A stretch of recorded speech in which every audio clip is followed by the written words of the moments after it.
Radhe Radhe everyone. मेरे channel Nancy Shubham official में आप सभी लोगों का बहुत बहुत स्वागत है। दोस्तों, आज की इस वीडियो में मैं आपको सुनाने जा रही हूँ अधिक मास दीपदान की कथा, दीपदान की कहानी। जैसा कि आप सबको पता ही है, अधिक मास का महीना चल रहा है, पुरुषोत्तम मास का सावन का महीना चल रहा है। ऐसे में हमें दीपदान करना बहुत ही ज़रूरी होता है और दीपदान की कथा सुनना बहुत ही फलदायक शुभदायक माना गया है हम सबके लिए। तो आइए मैं सुनाती हूँ आपको दीपदान की कथा, तो ध्यान से सुनिएगा दोस्तों।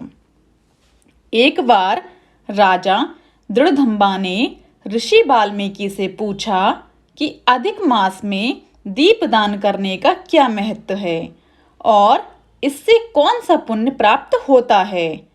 तब ऋषि वाल्मीकि ने राजा से कहा कि मैं आपको एक कथा सुनाता हूँ जो राजा चित्रबाहु के पूर्व जन्म से संबंधित है।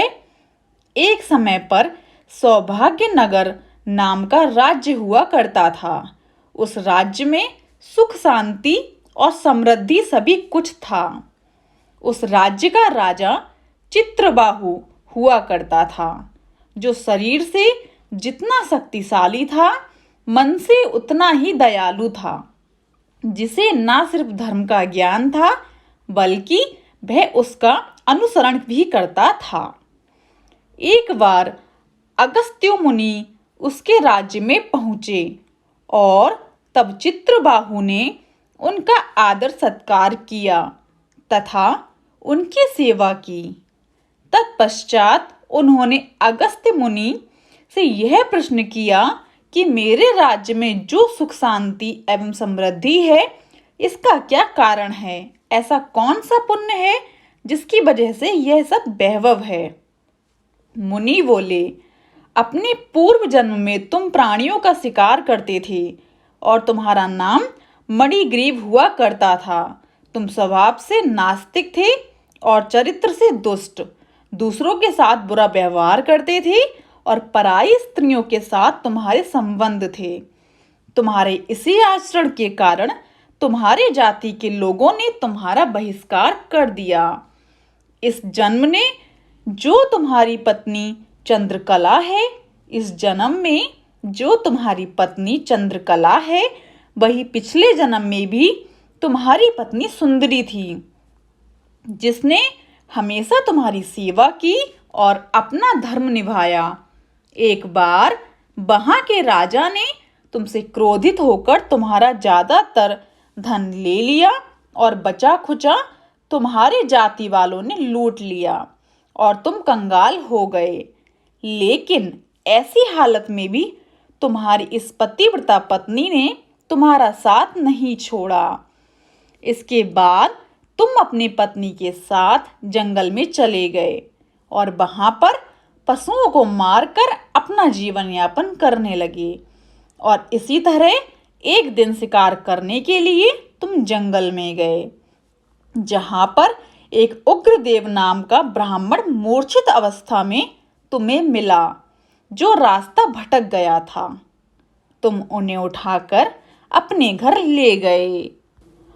तुम दोनों पति पत्नी ने उस ब्राह्मण की सेवा करके उसे ठीक कर दिया। होश में आने पर उन्हें आश्चर्य हुआ कि मुझे यहाँ कौन लाया। फिर मणिग्रीव उन्हें लेकर तालाब पर गया और कहा कि आप नहा लीजिए और उसके बाद फलाहार करके जल ग्रहण कीजिए। मणिग्रीव और उसकी पत्नी ने उग्रदेव का आदर सत्कार किया और उन्हें प्रणाम किया और फिर उन्हें फल प्रदान किए। इस पर उग्रदेव ने कहा कि मैं आपको नहीं जानता, इसलिए कृपा कर अपना परिचय दीजिए ताकि मैं यह फल ग्रहण कर सकूं। मणिग्रीव के परिचय देने के बाद उग्रदेव ने फल ग्रहण किए और कुछ देर आराम किया। मणिग्रीव ने उनकी सेवा की और पूछा कि आप इस जंगल में कैसे आए और आप कहाँ जा रहे थे। तब उग्रदेव ने बताया कि वह प्रयाग जा रहे थे और रास्ता भटक गए थे। उग्रदेव ने उन दोनों पति पत्नी की सेवा से प्रसन्न होकर उन्हें कहा कि तुम दोनों ने मेरी इतनी सेवा की है, बताओ मैं तुम्हें क्या दूं। और यह प्रश्न भी किया कि तुम दोनों इस जंगल में क्यों रह रहे हो। तब मणिग्रीव ने अपने भयंकर कर्मों और पापों के बारे में उन्हें बताया और इस दरिद्रता से निकलने के लिए और वैभव को पाने के लिए उपाय पूछा।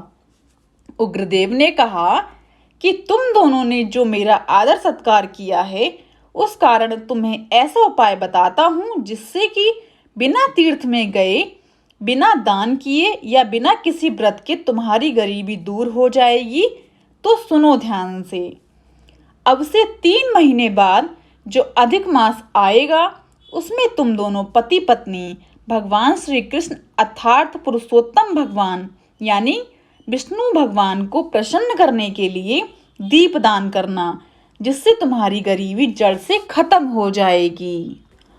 दोस्तों, ये थी हमारे अधिक मास दीपदान की कथा। जैसी कृपा उन पर बरसाई, वैसी ही कृपा भगवान जी हम सब पर बरसाए रखना अपनी। अगर आपको फ्रेंड्स मेरी यह वीडियो पसंद आई हो तो आप मेरे चैनल को लाइक, शेयर एंड सब्सक्राइब जरूर कीजिएगा and also press the bell icon, ताकि मेरी कोई भी वीडियो आए आपको नोटिफिकेशन तुरंत मिल जाए। हर हर महादेव।